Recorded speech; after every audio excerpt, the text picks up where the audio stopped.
এই দুনিয়ার পুরো জীবনটা এটা হচ্ছে লালসাময় একটা জীবন, লোভ, মরিচিকা, মায়াজাল। এই মায়াজালে আমরা আটকে আছি, ফলে মৃত্যুর কথা আমরা ভুলে গিয়েছি।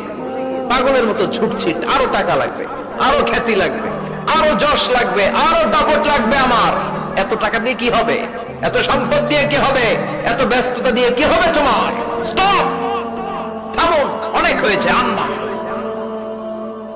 থামুন, take a rest, take a breath and think about death. Think that you have to go back to your Lord. একটু বসেন না, একটু ভাবেন যে আমাকে চলে যেতে হবে, চলে যেতে হবে। এই কোলাহল, এই ব্যস্ততা, এগুলো থাকবে, থাকবো না আমি। সাইয়েদনা ওমর ফারুক বলেছেন, মুতু ক্বাবলা আন তামুতু, মরার আগে একবার মরো। হাসিবু ক্বাবলা আন তুহাসাবু আলাইকুম, তোমার হিসাব নেওয়ার আগে তুমি একবার নিজের হিসাবটা করো না। কাগজ বের করে একটু লিখো না, কি কি ভালো কাজ করছিলা, যেগুলো দিয়ে নাজাতের ওসিলা হতে পারে। 1 2 3, আর কি কি আকাম কুকাম করছো দেখো না, লিখে দেখো তোমার অবস্থাটা কি। মরার আগে একবার মরো। মরার আগে খাটের মধ্যে শুয়ে শটান করে চোখ বন্ধ করে একবার মরার ভান করে দেখেন কেমন লাগে। চোখটা বন্ধ করেন আর ভাবেন আপনি নাই, কি কি হতে পারে ভাবেন। আপনার ছেলে মেয়েরা কান্না জুড়ে দিবে, আপনার প্রাণের স্ত্রী বিলাপ শুরু করে দিবে, বন্ধু বান্ধবের চিৎকার আর মাতম, স্থানীয় এলাকার মসজিদে ঘোষণা, অমুক এলাকার নিবাসী অমুক ভাই অমুকের ছেলে অমুক দুনিয়ায় নাই। সব আত্মীয়রা চলে আসবে, ফেসবুকে স্ট্যাটাস দেয়া হবে, সবাই সবাইকে জানাবে বিকাল 4টায় অমুক হাই স্কুল ময়দানে আপনার জানাজা।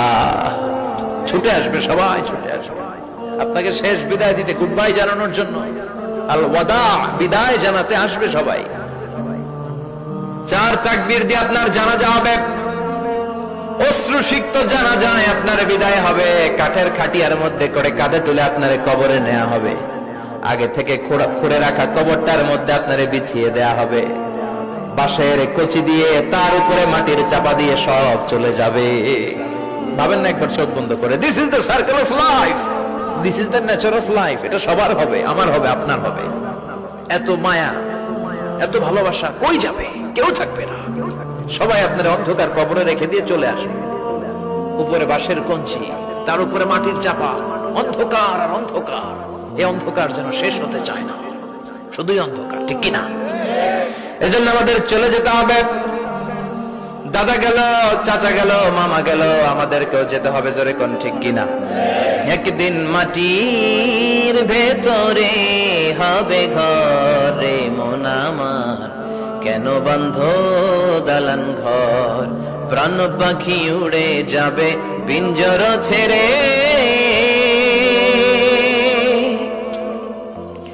ধরা ধামে সবই রবে, তুমি যাবে চলে, বন্ধু বান্ধব যত, মাতা পিতা দ্বারা সুত, সবই হবে তোমার পরে, মন আমার কেন বন্ধ দালান ঘর, একদিন মাটির ভেতরে হবে ঘরে মন আমার, কেন বন্ধ দালান ঘর, ঠিক কিনা?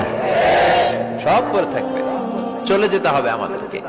এজন্য আখিরাতের কথা যেন আমাদের স্মরণ হয়। বিশ্বনবী বলতেন, নাহাইতুকুম আন জিয়ারাতিল কুবুর, আমি তোমাদেরকে কবর জিয়ারত করতে আগে নিষেধ করতাম, কিন্তু এখন নিষেধাজ্ঞা প্রত্যাহার করে নিলাম। এখন সব সময় তোমরা কবরের সামনে যাবা আর জিয়ারত করবা। কবরস্থানে জানতো বড়ুয়া কৃষ্ণপুরের এই গ্রামের কবরস্থান আছে কোন দিকে? পূর্ব দিকে আছে, গোখরার জলের ওদিকে। যান আপনারা, একটু যাবেন, একটু গেলে আখিরাতের কথাটা স্মরণ হবে। ওখানে ছোট শিশুরা শুয়ে আছে, কিশোর যুবকরা আছে, আপনার মতো তাগড়া যুবক, মুরব্বীরা আছে। এরা এই এলাকায় থাকতো, এরা আকাশ থেকে নেমে আসে না, এই এলাকার সন্তান, আজ নাই। একটা সার্টেন পিরিয়ড শেষে আপনিও থাকবেন না। This is the nature of life, this is the circle of life. ছোট্ট শিশু হয়ে এসেছিলেন, শৈশব, কৈশোর, যৌবন, প্রৌঢ়ত্ব। আগে ছিলেন সিঙ্গেল, বিয়ে করে হয়ে গেলেন ডবল।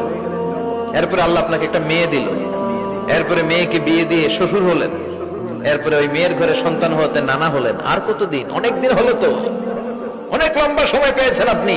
Think about death. এবার যাওয়ার কথা ভাবেন, আখিরাতের সামানের কথা ভাবেন, ফিরে যেতে হবে। কি শক্তিশালী যুবক, বার্ধক্য চলে আসলে লাঠি ছাড়া চলতে পারে না। কুচকুচে কালো দাড়ি সাদা হয়ে যায়, দাড়ির শুভ্রতা, বয়সের ভার, রং ধরা যৌবন জং ধরে শেষ।